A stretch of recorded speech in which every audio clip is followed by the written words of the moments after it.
मध्ये मी ट्रायल बेसवर म्हणून एक 95 लाखाचा बंधारा मी त्या पाठीमागे तुम्हाला बघितला आहे, आपण त्या बनवलेला आहे आणि हा फक्त ट्रायल बेस होता। या नदीमध्ये पिण्याच्या पाण्यासाठी वनवाद ज्यावेळेस लाळी परिसरातील सर्व लोकांना आमच्या गावकऱ्यांना होत होता, त्यावेळेस मोठ्या प्रमाणामध्ये इथून घागरीनं पाणी घेऊन जात होते, अशी अवस्था होती।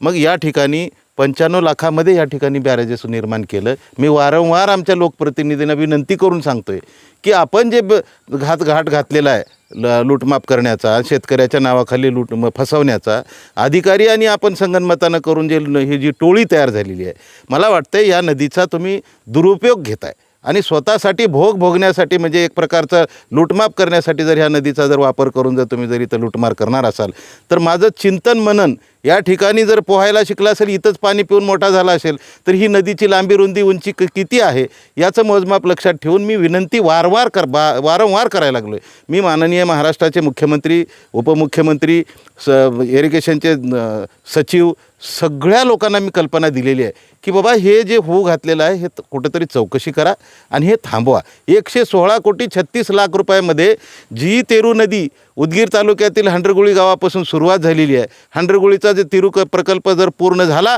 त्याच्यानंतर गव्हाणपर्यंत हे उदगीर आणि जळकोट तालुक्यातील मतदारसंघामधील ही नदी वाहते।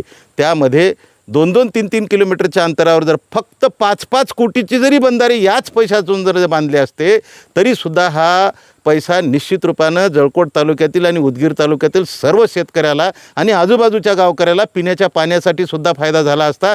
म्हणून मी या ठिकाणी वारंवार सूचना करून देखील घाई गर्दीमध्ये अधिकारी, ठेकेदार आणि लोकप्रतिनिधींनी आता मला वाटतं 7-8 महिन्यामध्ये तिरूच्या नदीवर केटीवे 2091-92 साली बनवलेले जे 5-6 लाख रुपयाचे होते त्याला आधार धरून, त्याला कुठलंही पाणी प्रमाणपत्र उपलब्ध नसताना, कुठल्याही पद्धतीचं शेतकऱ्याचं नुकसान झालं तर त्याला मावेजा मिळत नसताना देखील त्या ठिकाणी अत्यंत दिशाभूल करून चातुर्य बुद्धिपराच्या पद्धतीनं या ठिकाणी बॅरेजेस बनवण्याचा प्रयत्न केलेला आहे, तेही ऑटोमॅटिक बॅरेजेस। आणि हे ऑटोमॅटिक बॅरेजेस कुठं व्हायला पाहिजे?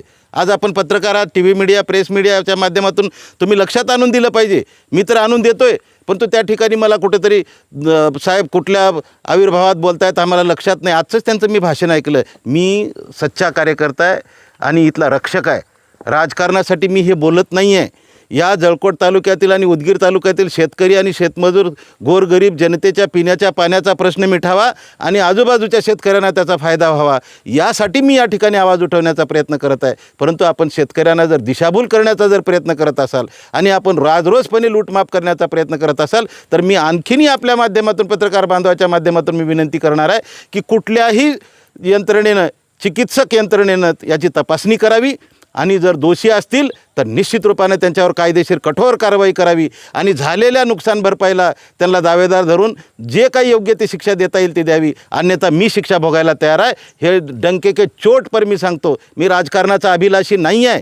मी अत्यंत महत्त्वाकांक्षी भूमिकेनं माझ्या जनतेचा या ठिकाणी नुकसान होणे, माझ्या शेतकऱ्याचं नुकसान होणे। आत्ताच इथं जाऊन तुम्ही तिरुका या गावी जाऊन बघा, आता हे झाल्यानंतर तुम्ही तिरुका नदीवर जाऊन बघा, तिरुका गावामध्ये त्या ठिकाणी सुद्धा काही दिशाभूल करून शेतकऱ्याला काही त्या ठिकाणी विरोधात कशा पद्धतीनं म्हणजे स्टेटमेंट घेता येईल ह्याचासुद्धा प्रयत्न सुरू आहे। मी अजिबात तुम्हाला मंत्री म्हणून विरोध केला नाही, मी तुम्हाला आमदार म्हणून विरोध केला नाही, मी तुम्हाला माझा विरोधक म्हणून तुम्हाला विरोध केला नाही। मी माझ्या शेतकऱ्याच्या हितासाठी आणि माझ्या नदीच्या कडेनं असलेल्या गावकऱ्यांना पिण्याच्या पाण्यासाठी या ठिकाणी शिस्तबद्ध अशा पद्धतीचे बॅरेजेस झाले पाहिजे आणि साखळी बंधारे निर्माण झाले पाहिजे। 116 कोटीमध्ये जर मी सांगितल्याबरोबर जर तुम्ही जर घाई गर्दीमध्ये हे बॅरेजेस न बनवता, लूटमाप करण्यासाठी घाई न करता जर तुम्ही 5-5 कोटीचं जर बॅरेजेस जर साखळी बंधाऱ्या पद्धतीनं जर बनवलं असतं तर मला वाटतं मी तुम्हाला पूजा आरती करायला लावली असती प्रत्येक गावामध्ये घेऊन जाऊन। संजय बनसोडे साहेब,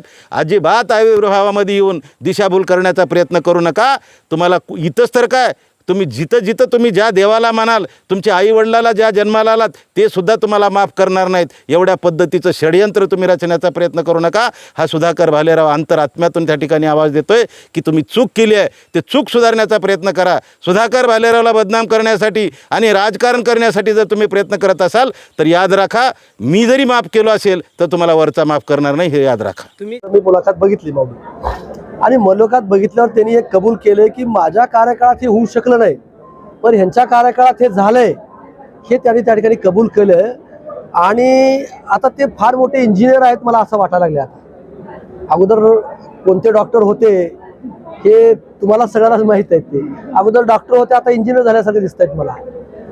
आणि अनेक वर्षापासून सातत्याने कोणी नेता त्या जळकोट भागात आला की त्यांच्याकडे एकच मागणी असायची की तिरू नदीवरती बॅरेजेस झाले पाहिजे. एकच मागणी सातत्यानं.